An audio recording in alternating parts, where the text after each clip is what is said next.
Pemirsa, setelah cukup lama tidak terdengar kabar beritanya, mantan pelawak Edi Sud tiba-tiba muncul secara mengejutkan di Pengadilan Negeri Jakarta Timur Rabu 2 pekan lalu.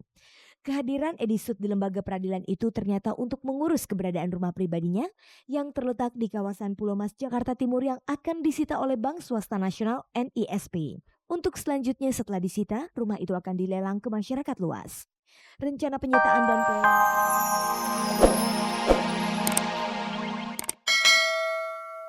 Pemirsa, berikut ini kita simak liputan hangat dan menarik yang berhasil dihimpun tim Cek Nade Cek.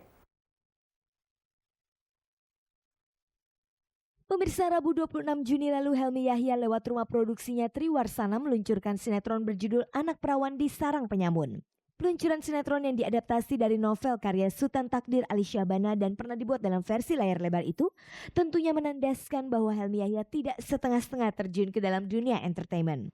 Bahkan adik kandung Tantowi Yahya ini bercita-cita ingin mewujudkan sebuah industri hiburan melalui karya-karya sinetronnya di samping acara-acara kuis yang terlebih dahulu diproduksinya. Inilah momentum awal bagi Helmi Yahya dalam merambah hasanah sinetron tanah air yang dituding sebagian kalangan sebagai sebuah acara yang menjual mimpi. Meski demikian, tentunya Helmi Yahya mempunyai alasan tersendiri mengapa sampai ia terjun ke dunia sinetron. Saya juga nggak konyol dalam arti bahwa semangatnya bukan semangat ingin menghajar semua, enggak. Jadi saya juga cukup punya perhitungan, ya. Opportunity yang cukup banyak untuk saya masuk ke dunia sinetron, ya. Dan yang memberikan kepercayaan juga cukup banyak. Dan waktu melaksanakan kepercayaan itu pun saya tidak konyol dalam arti ya saya carilah orang yang bisa mengerjakan itu. Jadi saya tetap PT Triwarsana yang saya bidang, walaupun saya di situ jadi presiden direktur, saya touch betul sampai ke akar itu adalah non drama, membuat kuis, membuat variety show, membuat light entertainment. Jika kesempatan untuk terjun ke dunia sinetron itu sudah ada sejak dulu, lantas mengapa baru saat ini Helmi memproduksi sinetron? Apakah dia tidak takut dikatakan mengikuti arus? Baru sekarang karena saya baru beraninya sekarang gitu. Memerlukan keberanian, memerlukan persiapan. Saya tidak mau konyol kalau tidak punya timnya. Alhamdulillah Coki Situmorang membantu saya cukup banyak. Ya membuat timnya, men-set sistemnya, mekanismenya, karena bagaimanapun ini adalah sebuah manajemen yang saya tidak kuasain. Bertempat di Hotel Hilton Jakarta Sabtu 29 Juni lalu, pengurus besar Persatuan Renang seluruh Indonesia melangsungkan acara pengukuhan dan pelantikan PBPRSI periode 2002-2006. Hadir dalam acara itu Ketua KONI Pusat Wismoyo Aris Munandar, Ketua Persatuan Artis Sinetron Indonesia Anwar Fuadi, dan sejumlah artis yang juga terlibat dalam kepengurusan PBPRSI. Dalam acara itu, Datuk Hakim terpilih sebagai Ketua PBPRSI. Anwar Fuadi dan Marini Zumarni sebagai pengurus bidang pendanaan, sedangkan Debbie Sahertian dan Roy Martin sebagai pengurus bidang humas PBPRSI untuk masa periode 2002-2006. Dengan dikukuhkannya kepengurusan baru PBPRSI ini, Ketua KONI Pusat Wismoyo Aris Munandar menyampaikan pendapatnya. Sangat energik, punya kehendak kuat untuk berbuat, meningkatkan prestasi olahraga khususnya renang, dan saya lihat pengurusnya dari bermacam-macam latar belakang yang bisa saling mendukung di antara kita, dan saya lihat dari penampilan pertama sangat kompak. Terpilihnya kepengurusan baru PBPRSI tentunya meninggalkan sejumlah pekerjaan rumah yang masih harus diselesaikan. Lantas program-program apa saja yang akan dipersiapkan pengurus baru PBPRSI itu guna memajukan dunia renang Indonesia? Saya ingin menjadikan renang ini menjadi semacam culture, sebagai budaya bangsa yang memang kita ini adalah negara yang berkepulauan. Dan sesuai dengan nyanyian lagu Indonesia Raya kita yang kita harus menjaga tanah dan air. Ya, kita bukan hanya punya tanah, punya air. Dan untuk menjaga air, putra-putri Indonesia harus pandai berenang.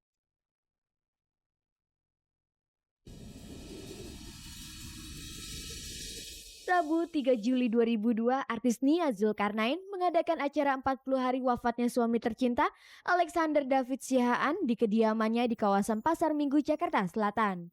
Tidak berbeda dengan kesedihan Nia ketika mendapatkan suaminya sudah berpulang ke pangkuan yang maha kuasa akibat kecelakaan mobil di sirkuit Bumi Serpong Damai pada tanggal 25 Mei lalu. Malam itu Nia juga terlihat masih larut dalam kesedihannya. Putri pasangan Mieke Wijaya dan almarhum Diki Zulkarnain ini sepertinya memang masih belum dapat melupakan peristiwa terpahit sepanjang sejarah hidupnya, di mana ia harus merelakan kepergian suami ke pangkuan yang maha kuasa untuk selama-lamanya.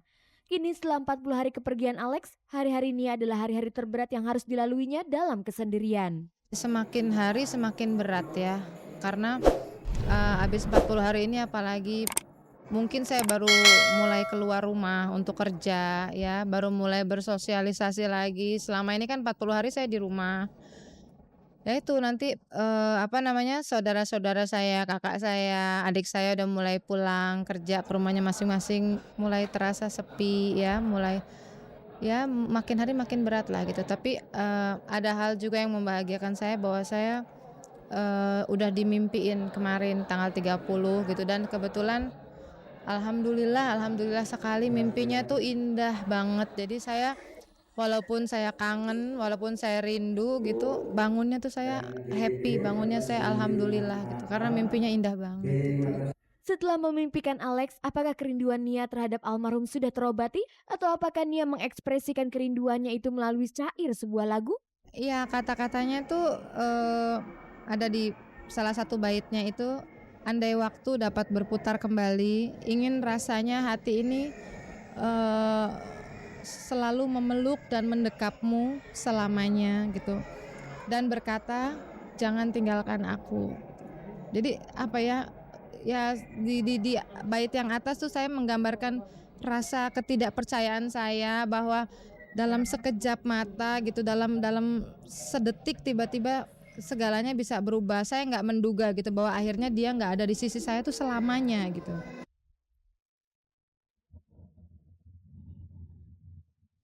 Pemirsa, inilah berita terbaru dari mantan pelawak Edi Sud dan penyanyi dangdut Itje Tresnawati.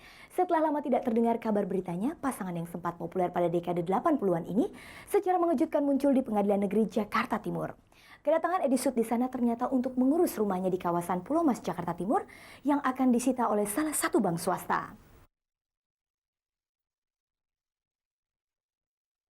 Pemirsa, setelah cukup lama tidak terdengar kabar beritanya, mantan pelawak Edi Sud tiba-tiba muncul secara mengejutkan di Pengadilan Negeri Jakarta Timur Rabu 2 pekan lalu.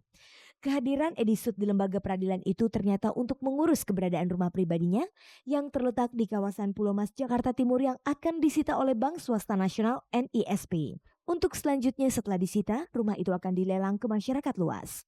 Rencana penyitaan dan pelelangan rumah Edi Sud oleh pihak Bank NISP itu muncul lantaran Edi Sud yang telah berhutang kepada pihak bank tersebut sekitar tahun 1993 belum sanggup melunasi ketika sudah waktunya jatuh tempo.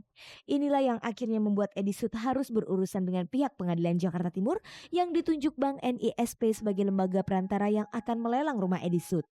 Tentang apa dan bagaimana sebenarnya persoalan yang tengah dihadapi Edi Sud dengan pihak Bank NISP ini, cek dari cek yang kebetulan bertemu Edi Sud di Pengadilan Negeri Jakarta Timur saat digelarnya persidangan pasangan Maxdon dan Imaniar beberapa waktu lalu mencoba mewawancarainya. Namun Edi Sud yang saat itu didampingi putrinya tidak berkenan memberi penjelasan dengan alasan kondisi kesehatannya yang kurang baik. Tolong dong ya, hargai privasi kita. Bapak ke sini cuma mau ngurus, saya kan notaris, anaknya Bapak mau pindah ke Jakarta, udah itu aja. Dalam persoalan ini, cek dan dicek mencoba mewawancarai pihak Bank NISP yang diwakili oleh Biner Sihotang selaku Legal Asset Recovery Management Bank NISP dan pihak Pengadilan Negeri Jakarta Timur yang diwakili Mambruk SH, Kahumas Pengadilan Negeri Jakarta Timur.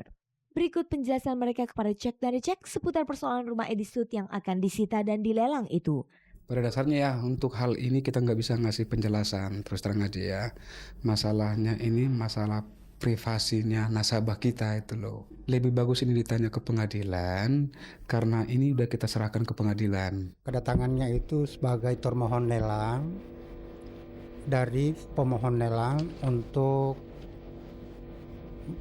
jaminan yang dulunya ya diagungkan kepada bank karena ternyata sampai kini pinjamannya itu tidak bisa dilunasi. Sekarang pemilik modal atau bank ini sudah mohon untuk dilakukan pelelangan atas barang jaminan, yakni rumahnya Edi Sud itu. Mengapa sampai batas waktu jatuh temponya Edi Sud belum bisa membayar hutangnya?